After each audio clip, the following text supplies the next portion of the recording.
अस्सलाम वालेकुम नाज़रीन, मेरा टीवी न्यूज़ में आया सायरा सुमरो माया सैयद समीला शिराजी। सबका बेरी का नजर हेडलाइन ते वज़ीर आज़म शहबाज शरीफ अफगानिस्तान के संजीदा ॻाल्हियुनि जी आछ करे छॾी। वज़ीर आज़म चयो आहे त अफगानिस्तान भारत जे चवण ते पाकिस्तान मथां हमलो कयो।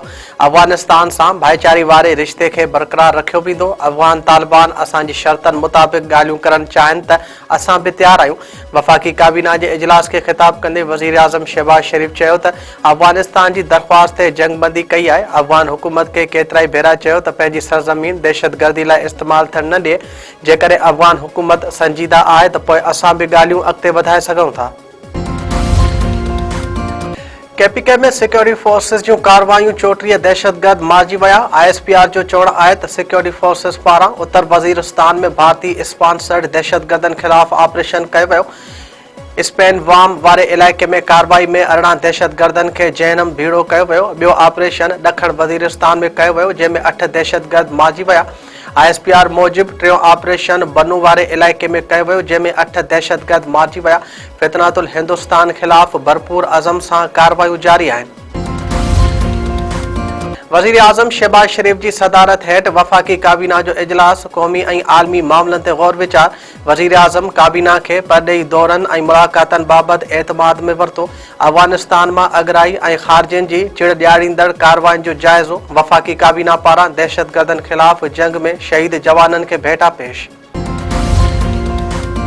वज़ीर आज़म शहबाज शरीफ सां पीपल्स पार्टी जे चेयरमैन बिलाल भुट्टो ज़रदारी जी मुलाक़ात अहम मामलनि ते ॻाल्हियूं। PP चेयरमैन वफ़द समेत वज़ीर आज़म हाउस पहुतो। मुलाक़ात में पंजाब जे वज़ीरनि पारां PP ख़िलाफ़ बयाननि ते ॻाल्हि ॿोल। पंजाब हुकूमत पारां इंतहा पसंद जमायत ते पाबंदी लाइ सिफ़ारिश जो फ़ैसिलो। वज़ीर आला मरियम नवाज़ जी सदारत हेठि इजलास। अमन अमान सूरत हाल जो जाइज़ो वरितो वियो। एहलकारनि जी शहादत ऐं मिल्कियतनि जी तबाही में मुलविस अॻुवाणनि ऐं कारकुननि ते केस हलंदा। इंतहा पसंद जमायत जा समूरा असासा ऐं मिल्कियतूं औक़ाफ़ खाते जी तहवील में ॾिनियूं वेंदियूं।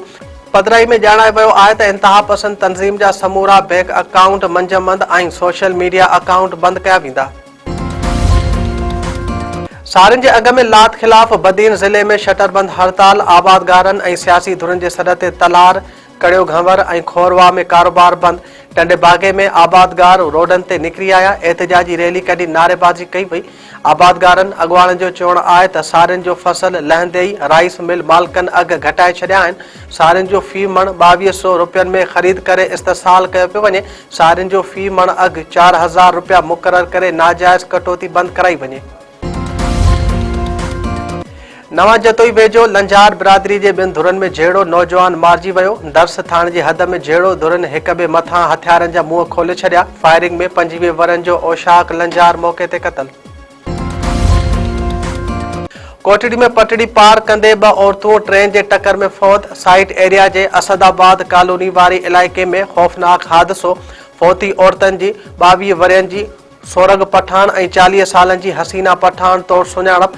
फौती औरतनि जा लाश DHQ अस्पताल मां ज़रूरी कार्रवाई बाद वारसनि हवाले। शहदादपुर वेझो प्यार जे परणे जे तकरार तां धुरनि में झेड़ो। प्रेमी नौजवान जो पीउ क़तल। ॻोठ वलियो ख़ान लाशारी में लाशारी बिरादरी जे 2 धुरनि में संगावती तकरार तां झेड़ो। फायरिंग गोलियूं लॻण करे ज़हूर अहमद लाशारी क़तल थी वियो। अली अमान ॾाढ़ू ऐं अमीर अली ज़ख़्मी। धुरनि में छिकताण। वारसनि मूजिबि ज़हूर लाशारी जे पुटु जबाल लाशारी 1 साल अॻु पसंदि जो परिणो कयो हो जंहिं तां बिरादरी जा कुझु माण्हू नाराज़ हुआ जिन घरनि ते हमलो करे 1 ॼणे खे क़तल कयो। जवाबदार औरतनि खे अगवा करे विया आहिनि। औरतूं बाज़ियाब कराए जवाबदार गिरफ़्तार कया वञनि।